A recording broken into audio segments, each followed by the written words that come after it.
This story follows a man who gets transported into a game he was playing, and reincarnated into a god named Nebula. However, he's not alone in this divine realm, as there were 27 other gods, and they have to fight to become the sole ruler of the planet and reshape it according to their vision. Part of their challenge is to find and influence a suitable tribe. And luckily for Nebula, a lizardman named RECAPS was insightful enough to realize what his intentions were, and so, after preparing what they necessarily needed, they followed their god's will and leave the sanctuary. However, their path was filled with dangers, as they encounter another tribe totally different from them. They are the frogmen. They even have advanced weapon that the lizard tribe doesn't have. But what's more surprising is that they also had a lizardman with them who they treat as an equal. But with the insightful eyes of RECAPS and his wife, they saw through their lies. With this, the frogmen had failed to entice the lizardmen to live together with them, and therefore they just leave and just plan to meet again. Now on to the next part. A few hours later, along the lake where AniRyze frogmen settled down and made home, Owen, the lizard man, collapsed on a small sandy beach, as he was slapped hard by Shunin, accusing Owen of revealing confidential information to the lizardmen's tribe leader because of how wary they were. And knowing that saying the truth wouldn't do him good, Owen bowed his head and clarified to them that the tribe leader of the lizardmen only asked him how to be a good archer, and he only answered that question. But the warrior Oboy found it ridiculous, as Owen couldn't even shoot an arrow properly. So he then kicked Owen on the side while Shunin just watched. Then Owen tumbled on the ground with a grunt. But even with this, Owen still explained to them that he only told him that he could use a bow so that it wouldn't make the lizardmen's tribe leader less suspicious of them, which was a sound reasoning for Shunin. And seeing their demeanor change, Owen explained further that the lizardmen's tribe leader then kept asking how a bow is made, as he didn't think the frogmen would tell him. But he said that he couldn't tell him because he was in great debt to the frogmen, and if he really wanted to learn archery, he told him that he should pay a fee first. But he said regretfully that he couldn't give him anything right away and gave up asking. With this, Shunin was impressed of how shrewd Owen is, and so Shunin looked at Oboy, signaling that he thinks that would be enough, which Oboy also thinks as well. And as if nothing happened, Shunin praised Owen, as expected from the sharp trickster they knew of. And as Owen felt relieved that the interrogation was done, Shunin reminded Owen that his role in this was big, which he understood quite well. And seeing Shunin was talking with his head turned towards the lake, Owen followed his gaze. There was a small island in the middle of the lake, on which were a few huts obscured by bushes. The frogmen warriors took turns surveilling the area closely. Young lizardmen were trapped inside of the huts, and among them was Owen's child. And as Owen was thinking of this, Shunin smirked wide and clear and told Owen how lucky he really was. He was about to offer those children as sacrifice, but the new sacrifices have found their way here instead, so he is very lucky indeed. To which Owen just looked down and nodded. And knowing that this was an open threat, Owen showed to them how eager he was, and promised to them that he will definitely deceive the other lizards in any way possible. And Owen clenched his teeth while saying so. If he had known, he wouldn't have worked so hard to come all the way here. Truth be told, they hadn't started out here. They hadn't come from the wilderness either, but they had been looking for a home as they had been attacked by several forces in the south. It was then AniRyze frogmen took the exhausted lizardmen in and warmly welcomed them. Outside of their different skin color, they welcomed them even though they were of another species. But of course it was all trickery. The frogmen invested time to grant them favors and kindly accepted the grayish-brown lizardmen into their tribe. The lizardmen began to live a somewhat pleasant life alongside and under the influence of the frogmen. Then came the day the two tribes decided to hold a brotherly ritual, and everything changed. The grayish-brown lizardmen went kayaking with the frogmen warriors to enjoy a banquet held in the middle of the island. The lizardmen suspected nothing and had gotten completely drunk on the alcohol AniRyze gave them. But the moment they passed out, they were all captured by the frogmen warriors. And the frogmen tribe currently had 1,500 frogmen, and 200 grayish-brown lizardmen were enslaved by them. Aside from the difference in numbers, the lizardmen children and their caregivers were all held hostage on the island, so the other lizardmen never tried to make a stand against the frogmen. And the most problematic thing was that the frogmen had a god, and that god demanded living sacrifices. The god didn't want the sacrifice to be animals, but instead wanted people, more specifically, beings that had a conscience and walked on two legs. And so, the tribal chief and warriors of the lizardmen were offered. The other grayish-brown lizardmen could clearly see what was happening on the island from across the lake. The monster chewed on and ate the tribal chief and warriors, one by one, spitting out parts that tasted bad. Even as the lizardmen bore witness to the horrifying sight of their fellow men getting eaten alive, they couldn't do anything out of fear. Owen had also been among the lizardmen watching, and Owen was shrewd, just like Shunin had said. He knew what kind of attitude he had to have in order to survive and protect his family. Owen knew that it would be more advantageous to approach the son Shunin instead of the old and large Oloi. Owen wasn't a warrior, but he would have been regarded as the wise one among his tribe, and he learned to be obedient at the present time. But still, reality hadn't changed.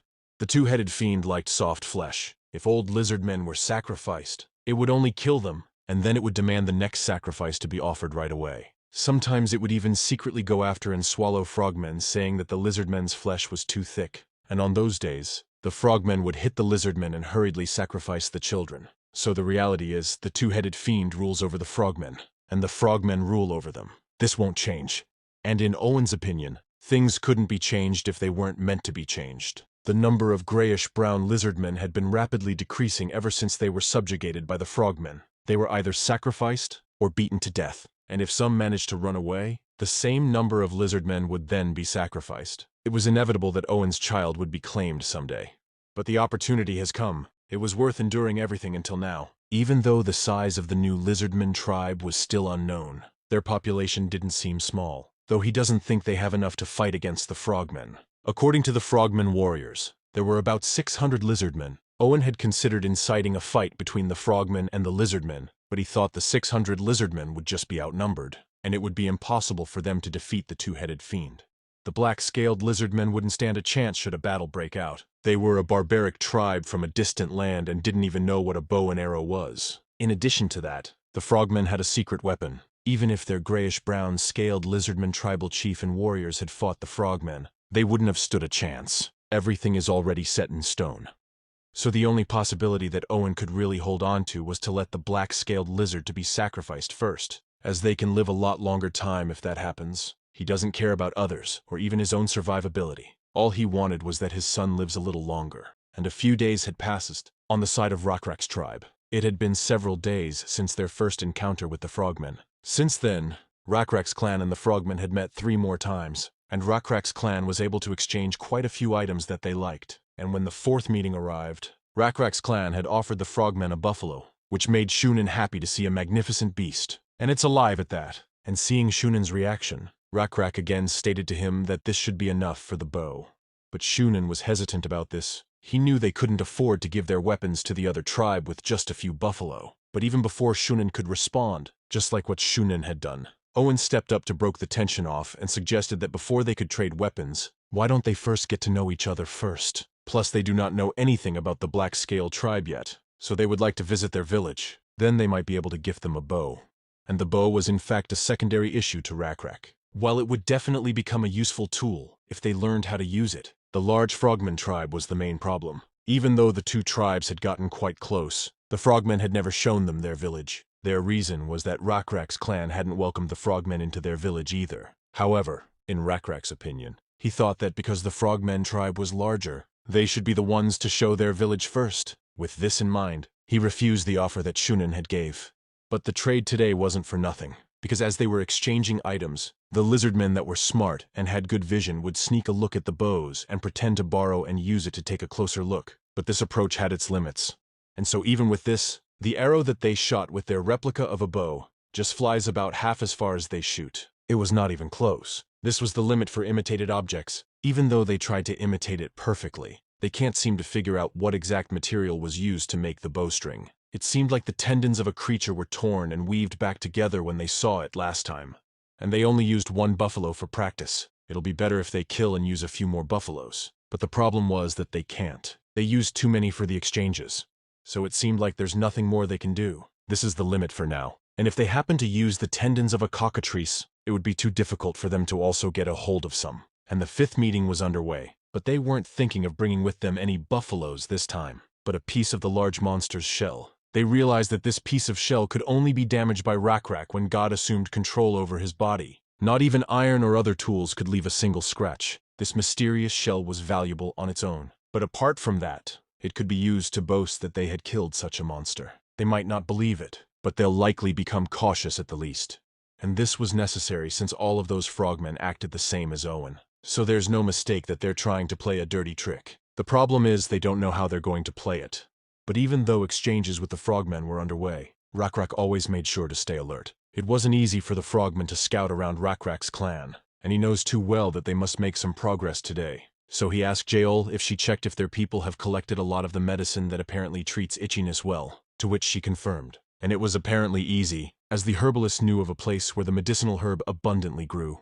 This was such a good news for Rak, as he heard. The Frogman tribe was currently suffering from an itching illness, but fortunately, no one in Rak's clan had contracted it. This might also be by the grace of the nameless beetle god. But even with this, Rak was wishing that guy named Owen to be their key, which Jaeol overheard, so she suggested to give that Owen guy a chance. This made Rak think for a while, but a suggestion coming from his wife was a big deal, so he considered it. Meanwhile, back on the Frogman's village, Owen was being choked by Boy as his plans didn't work out this time either. But seeing that Owen's face is already turning blue, Shunan told to stop, otherwise he might actually die. But Boy just continued as he was still dissatisfied with Owen, and seeing that he won't stop anytime soon, Owen gathered every oxygen that he could get to clarify things to them. He didn't mean to fail again, but these lizardmen with black scales and water buffalo skulls on their heads seem especially vigilant. In response, Boy insultingly asks Owen if he is saying these new lizards are different from they were, who were completely ignorant and just accepted everything, which Owen tried his best to reply with a smile, and just agreed with him. But with the cowardly attitude that Owen displayed, Boy felt disgusted with him. He didn't even want Owen to be at close proximity with him any longer, and so he throw Owen to the ground, and just leave Owen to Shunan. After Boy was nowhere to be seen, Shunan told Owen that it would be better for him to hurry, obtain as much information from them as he can, and if possible, he must try his best to invite him and his warriors to their village without raising any suspicions. This was a surprise to Owen, and the way Shunan had said it seemed to imply that something was wrong going on behind the scene, so he immediately asks Shunan what it was. But it seems that Shunan was hesitating whether to tell Owen or not. Still, Owen could only wait for Shunan's reply in the most subservient manner. Luckily, Boy wasn't here to stop Shunan from telling him, and Shunan decided that it would be okay for him to know. With this, Shunan revealed that his father, the tribal chief, wishes to hurry and carry out the living sacrifice. This was indeed a shocking news to Owen, since there was still quite some time until the sacrifice should be held. This was because they had hurriedly done so not long ago, and the ritual was held to get revelations from the two-headed fiend about Rak's clan. But nothing much came out of it compared to the value of the sacrifices, so he can't understand why they want to hold another ritual. So Owen just patiently waited for Shunan to reveal more, and probably this information only shared among frogmen, so he must listen carefully. And just as he wanted, Shunan revealed to him that the disease is getting worse for the elders, his father included. This only confused Owen, as the only disease think of was the itching illness, which he believes it wasn't particularly life-threatening. But to his surprise, Shunan revealed to him that it was indeed a much dangerous disease. A priest died of this itching illness yesterday. They didn't tell them lizardmen, but once they get the itching illness, a sticky white layer of mucus begins to cover their skin, and that area becomes itchy. No matter how hard one tries to wipe it away, the mucus doesn't disappear, but continuously expands. It becomes hard to breathe once an infected was covered with the mucus for a certain period of time, and eventually, they die. Owen listened with no facial expressions, and because of how smart he was, he knew that Shunan is testing him. This is the first time he is hearing that this itching illness is a deadly disease. But this also explains why some of the frogmen haven't been showing themselves lately. Everything makes sense now. Some of them are probably already dead, and he knows all too well that he couldn't appear glad or surprised. And therefore, Owen put on a sad expression, and stated that he should also be careful so word of this doesn't spread, because some healthy and energetic lizard men may make fun of the frogmen, to which Shunan just casually responded, "That's obvious." But he admitted that they won't be able to hide the fact forever.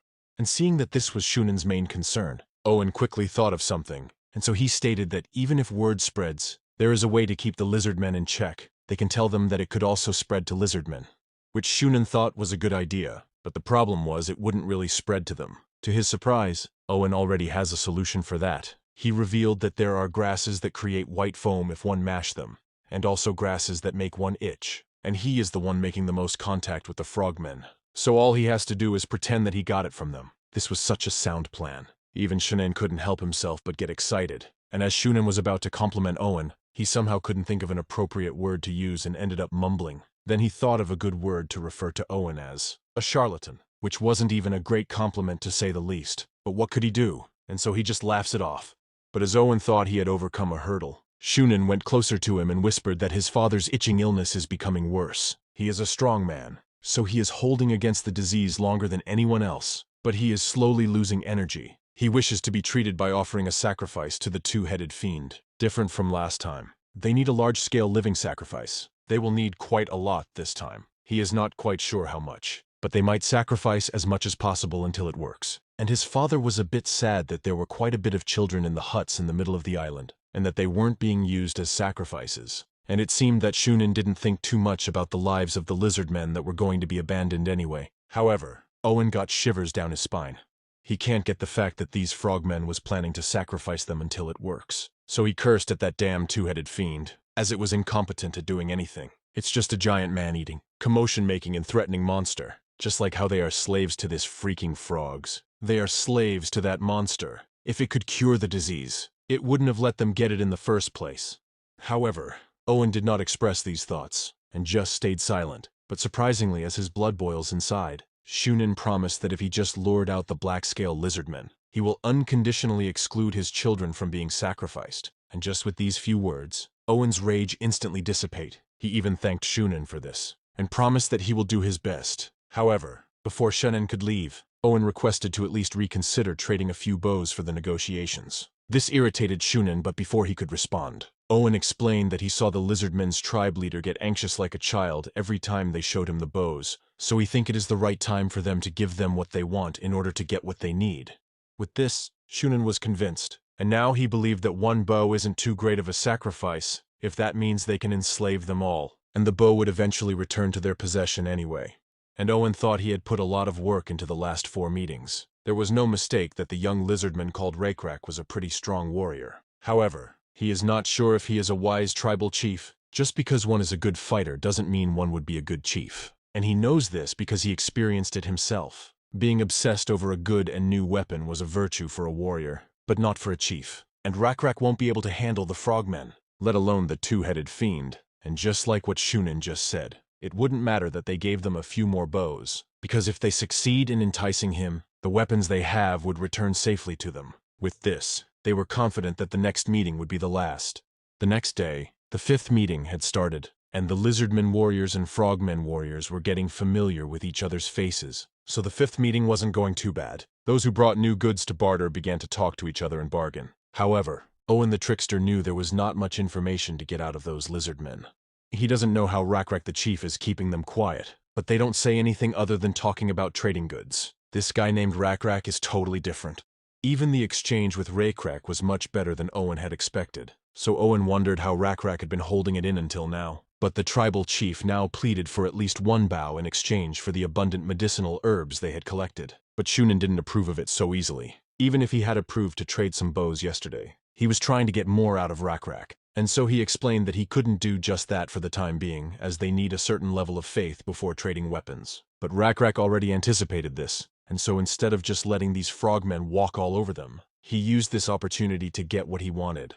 Basically, RECAPS suggested for the sake of the faith of both tribes, he has a request to make, and that is he would like a separate conversation with Owen, which Shunin approved while Oboy opposed the suggestion, but Oboy eventually caved given the attitude RECAPS had displayed.